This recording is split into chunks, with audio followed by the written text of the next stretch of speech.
News India 27 नव्या पिढीचं नवं माध्यम। दिंडोरी मतदारसंघाच्या महायुतीचे उमेदवार डॉक्टर भारती पवार यांच्या प्रचारासाठी मंत्री नितीन गडकरी यांची सभा झाली आहे। या सभेला शेतकऱ्यांचा मोठा प्रतिसाद मिळाला। शेवटच्या टप्प्यातील सभा यशस्वी करण्यासाठी भाजपने पूर्ण ताकद लावली होती।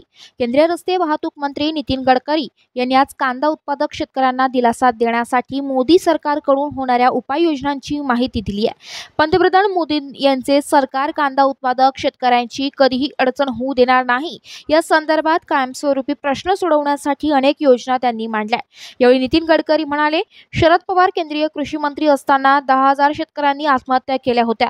कृषी क्षेत्राचा विकास दर निगेटिव्ह होता, तसेच शेती क्षेत्राची प्रगती मर्यादित होती। मात्र गेल्या 10 वर्षात मोदी सरकारने केलेल्या प्रयत्नांमुळे शेती क्षेत्रात अनेक सुधारणा झाल्या।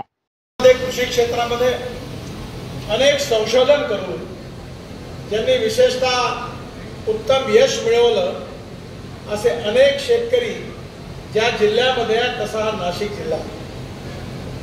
मी आता धुळ्यावरून येत होतो आणि हेलिकॉप्टरवरून निरीक्षण करत होतो। सगळे पहाड होते, पाणी दिसत नव्हतं आणि सगळीकडे ओलीत कुठेच नव्हतं। थोडा थोडा आपला भाग आल्यावर मग थोडं थोडं पाणी दिसायला लागलं। खऱ्या अर्थाने आपल्या शेतकऱ्यांची सगळ्यात मोठी समस्या कोणती असेल तर पाण्याची आहे। आणि मला या गोष्टीचा आनंद होतोय की मला देशाचा विशेषतः वॉटर रिसोर्सेस विभागाचा मंत्री म्हणून अनेक वर्ष राहण्याची संधी मिळाली। त्या काळामध्ये मी महाराष्ट्राला 18,000 कोटी रुपये दिले आणि विशेषतः जी प्रकल्प 50% पूर्ण झाली होती ती पूर्ण करण्याकरता हे पैसे दिले। पण त्याच वेळी डॉक्टर आहेर असल्यापासून इथले अनेक लोक मागणी करत होते की आपल्या सह्याद्रीच्या पठारावर विशेषतः ठाणे जिल्ह्यामध्ये गुजरात आणि ठाणे जिल्ह्याच्या मध्ये जी बॉर्डर आहे तिथे आपलं बरंचसं पाणी अरबी समुद्रामध्ये वाहून जाते आणि म्हणून नारपारच्या प्रकल्पाची चर्चा। ते जे पाणी आहे ते पाणी आपण गोदावरीत आणायचं, ठिकठिकाणी स्टोरेज करायचं आणि जायकवाडीपर्यंत भरून घ्यायचं धरण, अशा प्रकारची ती कल्पना होती। गुजरात आणि महाराष्ट्राच्या मध्ये गुजरातचे मुख्यमंत्री आणि त्यावेळी महाराष्ट्राचे मुख्यमंत्री देवेंद्र फडणवीस या दोघांची कमीत कमी 5-7 मिटिंगांनी त्या काळात घेतल्या।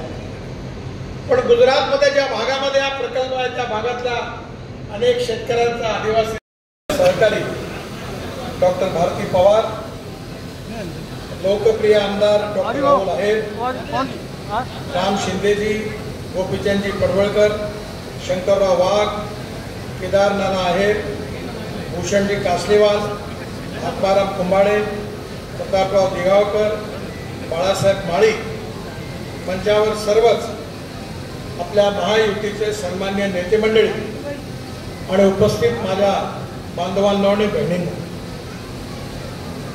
आज सर्वप्रथम ज्यावेळी मी चांदवडला आलो या ठिकाणी मला जयचंद कासलीवाल यांची आठवण झाली। कारण महाराष्ट्राच्या विधिमंडळात मी 18 वर्ष होतो, मंत्री होतो, विरोधी पक्षाचा नेता होतो आणि महाराष्ट्राच्या भारतीय जनता पार्टीचा अध्यक्ष होतो।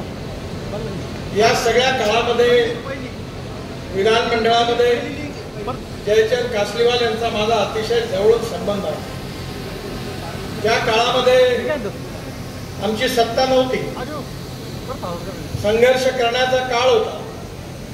त्या काळामध्ये जयचंद कासलीवाल यांनी भारतीय जनता पार्टीच्या कार्याचा विस्तार या भागामध्ये करण्याकरता अथक परिश्रम घेतले आणि ते या ठिकाणी विधानमंडळात निवडून पण आले।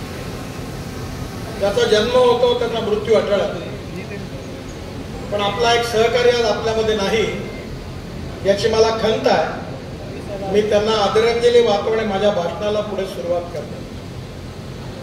हा सगळा परिसर म्हटलं तर महाराष्ट्रातल्या शेतीच्या दृष्टीने आदर्श असा परिसर आहे।